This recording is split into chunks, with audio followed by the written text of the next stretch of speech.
Hello everyone. आज हम पढ़ने वाले हैं बायोफ्यूल क्रॉप्स के बारे में। ये हमारा सेकेंड यूनिट का लास्ट टॉपिक है। तो क्या होता है बायोफ्यूल क्रॉप्स? इस बायोफ्यूल जानने से पहले हमें बायोफ्यूल समझना होगा। जैसा कि हम फॉसिल फ्यूल्स जानते हैं, फॉसिल फ्यूल्स क्या होते हैं? ऐसे फ्यूल्स, ऐसे ईंधन जो काफ़ी लंबे समय से मरे हुए जानवर, पेड़ पौधे वगैरह से जो हमें ईंधन मिलते हैं, उन्हें हम फॉसिल फ्यूल्स कहते हैं। बायोफ्यूल क्या होता है? बायोफ्यूल अगर आप देखें तो बायो मीन्स लिविंग होता है, फ्यूल मतलब ईंधन हम जानते हैं। तो बायोफ्यूल हम बनाते हैं प्लांट्स और एनिमल सोर्सेज से। जो भी फ्यूल्स हम बनाते हैं हम उन्हें बायोफ्यूल कहते हैं। ठीक, बायोफ्यूल जो हमारे प्लांट्स हैं, एनिमल्स हैं, स्पेशली प्लांट सोर्सेज जो हैं हमारे लिविंग, काफ़ी लंबे समय से नहीं, फॉसिल फ्यूल्स में जो प्लांट्स एनिमल्स मर चुके होते हैं काफ़ी लंबे समय से, वो खुद चेंज हो जाते हैं बायोफ्यूल के अंदर, फॉसिल फ्यूल्स के अंदर। तो फॉसिल फ्यूल्स होता है, लेकिन बायोफ्यूल हमारा प्लांट्स और एनिमल सोर्सेज, जिन्हें हम बायोमास कहते हैं। बायोमास क्या है? सिंपली जो प्लांट्स और एनिमल से हम मटेरियल लेते हैं, सोर्सेज लेते हैं, उन्हें बायोमास कहते हैं। तो बायोफ्यूल क्या हुआ? Biofuel fuel is an inexhaustible biodegradable fuel manufacture from biomass. क्योंकि हम इन्हें प्लांट्स और एनिमल सोर्सेज से बना रहे हैं तो ये बायोडिग्रेडेबल है। नेचर से ली हुई चीज़ नेचर में डिग्रेड हो जाएगी आराम से। तो ये हुआ हमारा बायोफ्यूल।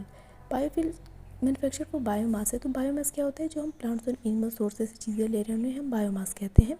तो बायोमास देखिए क्या होता है कि biomass is renewable organic material that comes from plants and animal. ऐसा रीन्यूएबल मतलब हम फिर से दोबारा उसको बना सकें। ऑर्गेनिक मटेरियल जो हमें प्लांट्स और एनिमल सोर्सेज से मिलता है हम उन्हें बायोमास कहते हैं। बायोफ्यूल्स और obtain from biomass like would and straw. Biofuel हम किस किन चीज़ों से बनाते हैं या पाते हैं, ऑब्टेन करते हैं? तो वुड और स्ट्रॉ, लकड़ियाँ वगैरह से हमें मिल सकता है। Which are release by direct combustion of dry matter and convert into a gaseous and liquid food. जो गैसियस या लिक्विड फूड में कन्वर्ट हो सकता है फ्यूल में, इन चीज़ों को हम बायोमास कहते हैं और इन्हीं बायोमास से हम बायोफ्यूल बनाते हैं। जो हमारे मोस्ट कॉमन बायोफ्यूल्स हैं वो क्या क्या है? कॉर्न इथेनॉल होता है, बायोडीजल होता है, and biogas from organic by products. और ऑर्गेनिक बाई प्रोडक्ट से बना हुआ बायोगैस हमारे कॉमन बायोफ्यूल आते हैं। नेक्स्ट हमारा क्या है कि energy from renewable resources puts little strain on the limited supply of fossil fuels which are considered non renewable resources. ये बात है हमारी कि हमें ज़रूरत क्यों बायोफ्यूल की।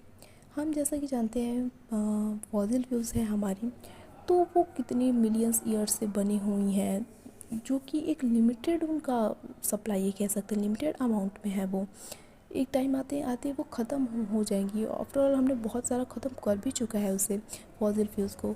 तो फॉसिल फ्यूल्स ख़त्म हो जाएंगी तो भाई अगर ज़िंदगी रहेगी तो हमें तो ज़रूरतें हैं हर चीज़ों की। हमें पेट्रोल चाहिए, डीजल चाहिए, और भी एनर्जी जो भी चीज़ें चाहिए। तो हमें कुछ ऐसा चीज़ करना होगा कि वो स्ट्रेन मतलब प्रेशर होता है, लिमिटेड सप्लाई जो है फॉसिल फ्यूल्स का, उस प्रेशर को कम कर सके हम।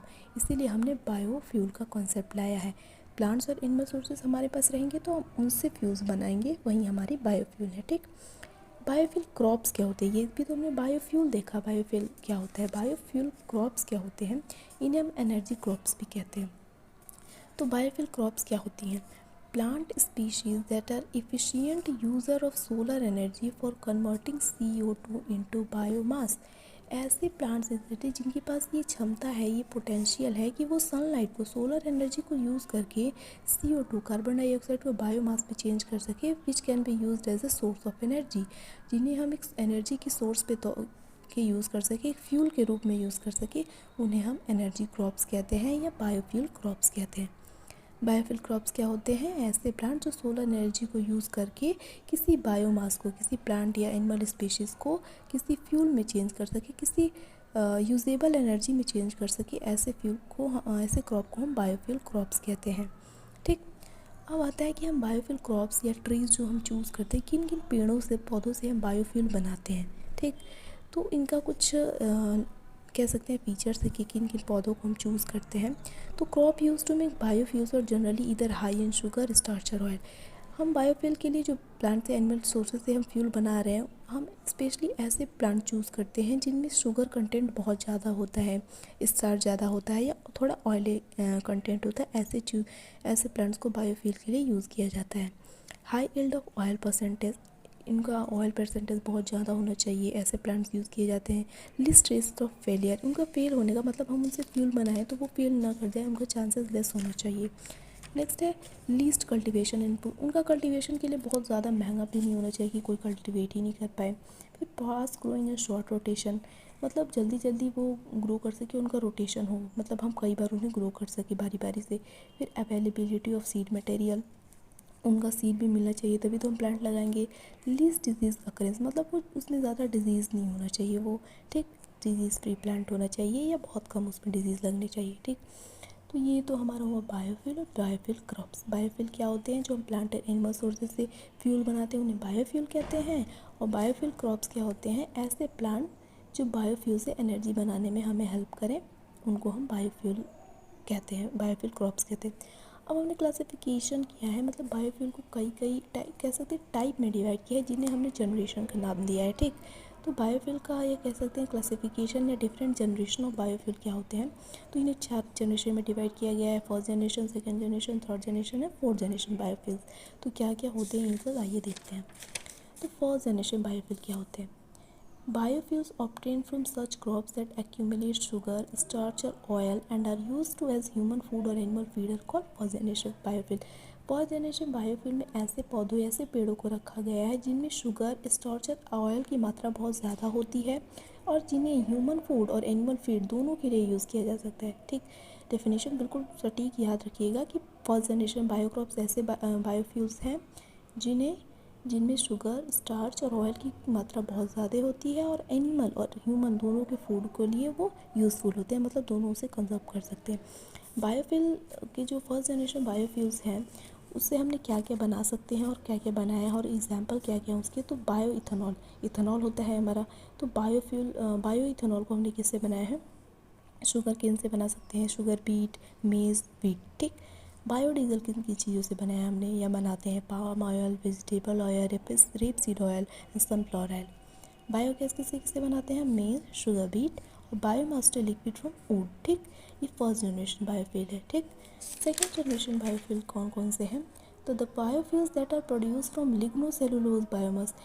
लिग्नोसेलुलोज हम जानते हैं प्लांट से मिलता है, लिग्निन होता है, सेलुलोज होता है पेड़ों में, पौधों में। तो biofuel that are produce from lignocellulose biomass that is not edible and oil produce from non food plants like jatropha are called second generation biofuel. ध्यान रखिएगा ये बात, सेकेंड जनरेशन बायोफ्यूल में उन पौधों को रखा जाता है, उन पेड़ों को रखा जाता है जिनमें लिग्नोसेलुलोज की मात्रा काफ़ी पाई जाती है और जो कि एडिबल नहीं होते हैं। ध्यान रखिएगा, फर्स्ट जनरेशन ह्यूमन और एनिमल दोनों के लिए एडिबल था, दोनों खा सकते हैं। सेकेंड जनरेशन में लिग्नोसेलुलोज की मात्रा ज़्यादा है और जो एडिबल नहीं है, और ऑयल जो प्रोड्यूस होता है उसमें नॉन फूड प्लांट से उनमें ऑयल प्रोड्यूस होता है लेकिन वो एडिबल नहीं है, ठीक। एग्जाम्पल के लिए एक है जेट्रोफा, इनको हम सेकेंड जनरेशन बायोफ्यूल कहते हैं। तो फर्स्ट जनरेशन और सेकेंड जनरेशन में तो पहला डिफरेंस तो मिल ही गया ना, कि फर्स्ट जनरेशन एनिमल और ह्यूमन दोनों के लिए एडिबल है। सेकेंड जनरेशन में प्लांट्स ऐसे आते हैं जिनमें लिग्नोसेलुलोज की मात्रा होती है और ये एडिबल नहीं होते हैं, ठीक। सेकेंड जनरेशन के एग्जांपल कौन कौन से हैं, तो नॉन फूड फीड स्टॉक्स, मतलब ये खाने लायक फूड इसमें नहीं है, ठीक।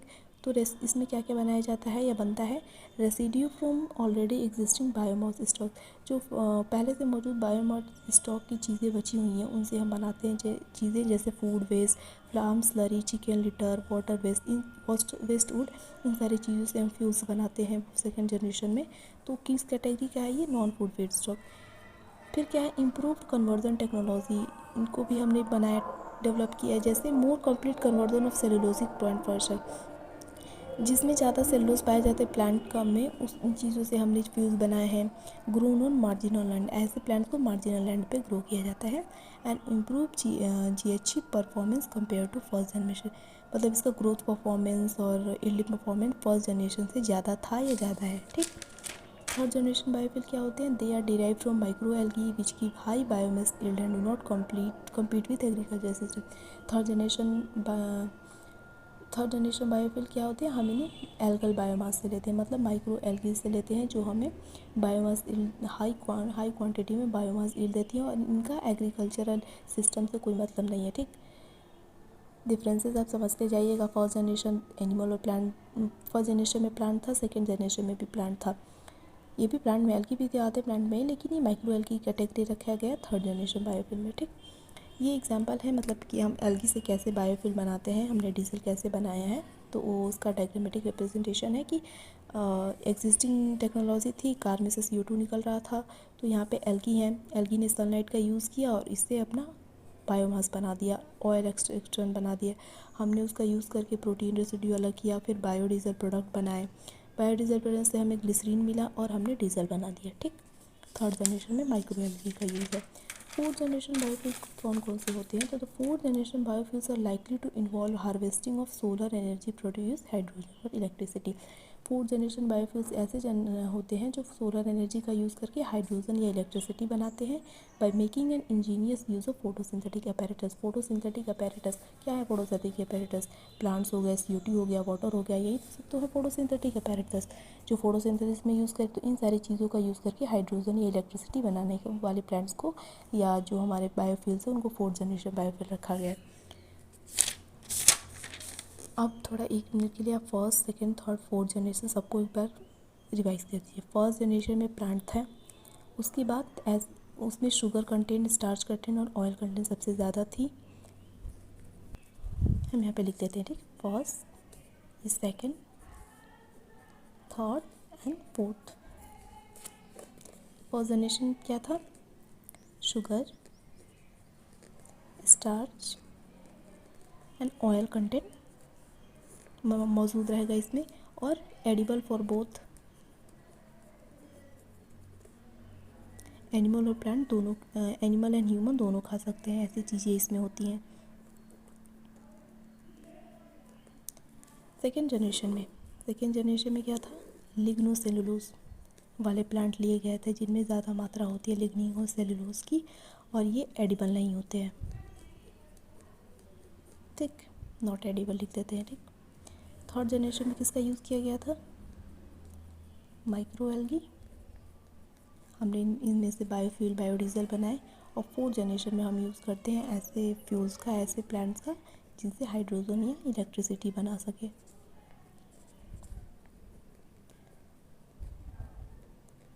ये एक नॉर्मल कंपैरिजन हो गया। अब हम देखते हैं टाइप्स क्या क्या हैं बायोफ्यूल क्रॉप्स के। हम बायोफ्यूल बना तो रहे हैं क्रॉप से, तो टाइप कौन कौन से हैं? तो हम ले रहे हैं वुड वाले plants, sugar and starch crops, ऐसे क्रॉप जिसमें शुगर और स्टार्च की मात्रा बहुत ज़्यादा है, और हाइड्रोकार्बन प्रोड्यूसिंग क्रॉप, हाइड्रोकार्बन जिससे बन सके ऐसे क्रॉप्स। ठीक,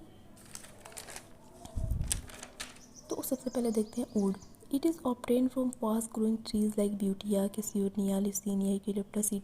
वुड सोर्सेज से हमें बायोफ्यूल बनाने के लिए ऐसे प्लांट्स हम यूज़ करते हैं जो बहुत जल्दी जल्दी ग्रो करते हैं, जैसे ब्यूटिया हो गया, कैसियोनिया हो गया, लिसाना हो गया, ये सब। The predominant mode of utilization of wood as an energy source is in the form of firewood which is rather inefficient। जो सबसे ज़्यादा यूज़ है लकड़ी का एनर्जी सोर्स के तौर पे, तो पुराने टाइम में भी है या अभी भी कह सकते हैं, तो फायरवुड, लकड़ी को जला के हम लाइट एनर्जी लेते हैं, हीट एनर्जी लेते हैं। ठीक, तो ये भी तो एक टाइप का फ्यूल ही हुआ ना। फिर शुगर एंड स्टार्च क्रॉप में क्या क्या आएगा? These crops are generally efficient converters of solar energy and produce either fermentable sugar और starch which can be converted into fermentable sugar. Sugar and starch crop में ऐसे पौधे आते हैं जो सोलर एनर्जी को यूज़ करके ये फर्मेंटेबल शुगर बना सकते हैं, स्पेशली शुगर केन और शुगर बीट। ठीक, these crops are used to produce bioethanol, but they also have use as food, feed, etc., which may often compete with biofuel production। Sugar and starch crop का specially तो use किया जाता है bio ethanol को बनाने के लिए, लेकिन ये सब फूड के सोर्स पे भी यूज़ किए जाते हैं। बिल्कुल, शुगर केन यूज़ करते हैं, शुगर बीट यूज़ करते हैं। ठीक, और may often compete with biofuel production, और बायोफ्यूल प्रोडक्शन में भी ये एक अपना अच्छा रोल कंट्रीब्यूट करती हैं। थर्ड हो गया हमारा hydrocarbon producing crops. Hydrocarbon some plants like euphorbia lathyris, milkweed and tree legume produce hydrocarbon. कुछ प्लांट हैं जैसे यूफोर्बिया लेथाइरस हो गया, मिल्कवीड हो गया, ट्री लेग्यूम हो गए, हाइड्रोकार्बन प्रोड्यूस करते हैं विच can be converted into and use A diesel called biodiesel, जो हमें बायोडीजल बनाने में हेल्प कर सकती है। ठीक, some fresh water and marine algae are also known to accumulate hydrocarbon. कुछ फ्रेश वाटर और मरीन एल्गी भी हैं जो हाइड्रोकार्बन कह सकते हैं बनाती हैं। ठीक, जैसे क्लेमाइडोमोनास हो गया या क्लस्ट्रीडियम हो गया। तो ये हमने टाइप्स ऑफ बायोफ्यूल देख लिया। अब नेक्स्ट हमें क्या देखना है कि कुछ बायोफ्यूल जो ट्रीज़ हैं उनके बारे में थोड़ा हम देख लेते हैं। तो पहला है जट्रोफा क्यूरकस, या करकल, जो भी बोलना है बोल सकते हैं। फैमिली यूफोरबिएसी से बिलोंग करता है और फ्लावरिंग इसकी होती है मई अगस्त में, मई से अगस्त तक। हार्वेस्टिंग की जाती है अगस्त से लेकर अक्टूबर तक। और ईल्ड इसका जैसे हमने पौधा लगाया तो 3 साल बाद ही ईल्ड देने लगता है। ऑयल परसेंटेज में होता है, इसके सीड में होता है 20 से 25%। और कर्नल मतलब इसका जो फ्रूट होता है ना, उसको हम, जो खाने वाला पार्ट होता होगा, उसको हम 40 to 45% उसमें ऑयल पाया जाता है, उसको हम कर्नल कहते हैं। इसके यूजेस क्या क्या है, तो बायोफ्यूल बनाने में यूज़ किया जाता है। इसका जो केक होता है, केक मतलब उसका जो भी बन जाता होगा टूट कटने के बाद वो पेड़, तो उसको मैन्यूर के तौर पे, खाद के तौर पे यूज़ किया जाता है। मेडिसिन में इंसेक्टिसाइड के तौर पे और लीफ फेंस के तौर पे भी, लाइफ फेंस के तौर पे भी इसका यूज़ किया जाता है। फिर अजाडिका इंडिका हमारा नीम, ठीक, इसका फैमिली होता है मेलिएसी। और फ्लावरिंग मार्च मई में शुरू हो जाती है इसकी, और हार्वेस्टिंग जून अगस्त में की जाती है। यील्डिंग पेड़ लगाने के 5 साल बाद होता है। ऑयल परसेंटेज होता है सीड में 15 से 20% और कर्नल में 25 से 35%। यूजेस इसकी बायोफ्यूल है, मेडिसिन के तौर पे किया जाता है, ग्रीन मैन्योर के तौर पे, इंसेक्टिसाइड, टिम्बर और फर्नीचर के लिए। नेक्स्ट है मधुका इंडिका। इसमें ये फैमिली है सपोटेसी। फ्लावरिंग मार्च अप्रैल में होती है, हार्वेस्टिंग जुलाई अगस्त में होती है, यील्डिंग 10 सालों बाद होती है। ऑयल परसेंटेज सीड में 20% कर्नल में 30-40%। यूज़ इसके क्या क्या हैं, बायोफ्यूल के तौर पे, medicine, agricultural, soap making, timber, ethanol production. Next है सिमारोबा ग्लॉसिया। फैमिली सिम्बेरोसी से बिलोंग करता है। फ्लावरिंग दिसंबर पे, हार्वेस्टिंग होती है मार्च ऑनवर्ड और यील्डिंग 4 सालों बाद। Uses biofuel, edible oil, medicine, timber and manure. ये सब क्या है, जो नॉर्मली वुड यूज़ की जाती है, लकड़ियाँ, पेड़ यूज़ किए जाते हैं सॉरी, वुड क्या बायोफ्यूल बनाने के लिए, उनके बारे में कुछ हम पढ़ रहे हैं, ठीक। तो ये हमारा हो गया आज का टॉपिक बायोफ्यूल। और हमने बायोफ्यूल के जो टाइप्स हैं, ट्रीज़ हैं, ये सारे देख ली। Thank you.